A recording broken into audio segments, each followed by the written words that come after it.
Ces dernières années à l'échelle du Maroc, les chiffres en termes d'accidents de circulation sont alarmants.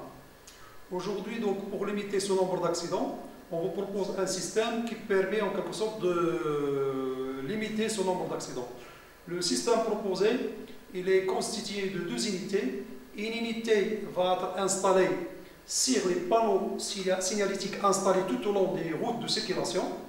Cette unité va envoyer à une deuxième unité qui va être installée au niveau des véhicules. C'est une unité embarquée au niveau des véhicules. C'est la deuxième unité. La première unité va générer un signal qui porte une information qui signale en quelque sorte la vitesse à ne pas dépasser qui est indiquée par le panneau signalétique. Ce signal émis via une antenne et via un faisceau hertzien va être reçu par la deuxième unité. Cette deuxième unité, en recevant le signal, en le traitant, va générer en quelque sorte une commande qui va agir en quelque sorte sur le freinage pour limiter la vitesse indiquée sur le panneau signalétique. Pour plus de détails, je vous laisse avec l'étudiant Anis Kirama, étudiant en élève ingénieur en deuxième année, donc en cycle ingénieur réseau télécommunications, qui va donner plus de statistiques et plus de détails concernant ce système. Bonjour. De nos jours, on voit toujours des images comme celle-là. Des images d'accidents, des morts et des blessés. Ces images nous font de mal. Parce qu'au Maroc, on perd beaucoup de gens chaque année au niveau des accidents circulaires. Est-ce que vous savez qu'on a les statistiques qu'on va vous présenter maintenant? Est-ce que vous savez qu'on a une hausse au niveau des accidents, au niveau de 13,03% des morts des accidents? On a en 2013 4066 personnes qui sont tuées à cause d'accidents. On a 94% des Marocains qui ne respectent pas des panneaux de signalisation. 9% des véhicules qui brûlent les feux de capot. Au niveau des motos, on a 29% des problèmes de brûlage des feux de capot. Ça, c'est les conséquences des accidents. On a plus de valeurs numériques qui nous font peur. Est-ce que vous savez qu'au Maroc, on a en moyenne 12 accidents par jour? On a 4000 morts par jour, par année en moyenne. On a 9000 blessés graves en moyenne par année. On perd matériellement 14 milliards de dirhams par année. Pour le classement, on est les premiers dans le monde arabe au niveau des accidents et on est les 6e au niveau mondial. Pour cela, on a essayé de trouver une solution pour combattre ce phénomène.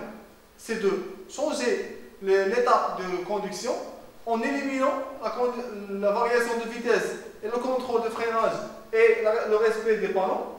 On a enlevé ce privilège des conducteurs et on l'a donné à un système électronique qui va jouer ce rôle. Comment va jouer ce système? On a deux cartes d'acquisition. Une carte qui sera installée au niveau des panneaux comme vous voyez dans cette image. Donc notre panneau est équipé d'une antenne qui est reliée à une chaîne de commande comme vous voyez dans ce schéma synoptique.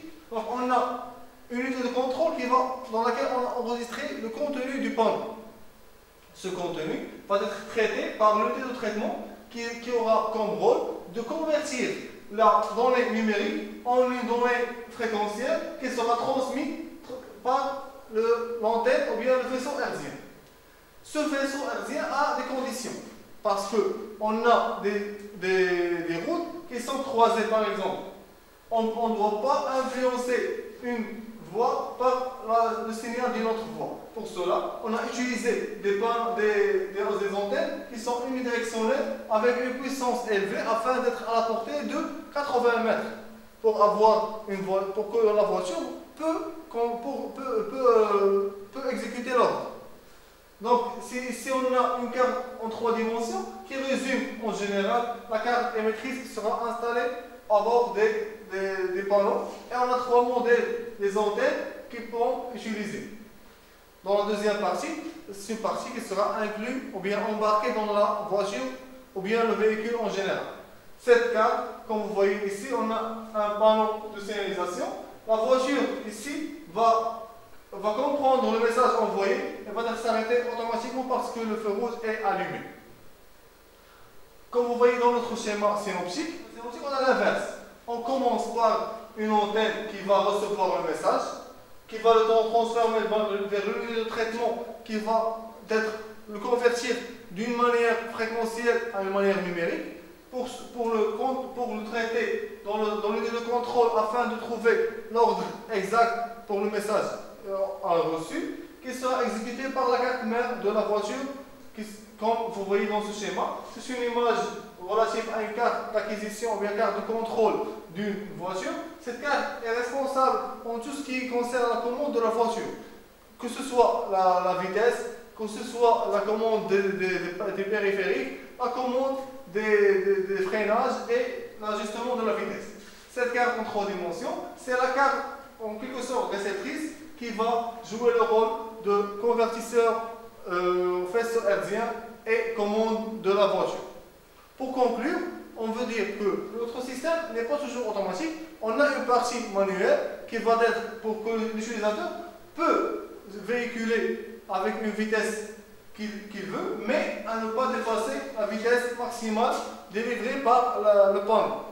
Si, au cas d'un accident dans le cas manuel, ou bien une malutilisation de notre système, le système est équipé de telle sorte d'enregistrer les informations relatives à l'accident. Par exemple, si on a un accident, c'est le type d'accident, le lieu en donnant une indication par GPS, et on a encore l'empreinte du conducteur et le type d'accident vont être envoyés d'une manière instantanée au service relatif à ce type d'accident, que ce soit le ministère, que ce soit la police ou quelque chose comme ça. Alors, pour finir, en espérant que le système va sauver l'humanité et diminuer le taux d'accident, je vous remercie pour votre attention.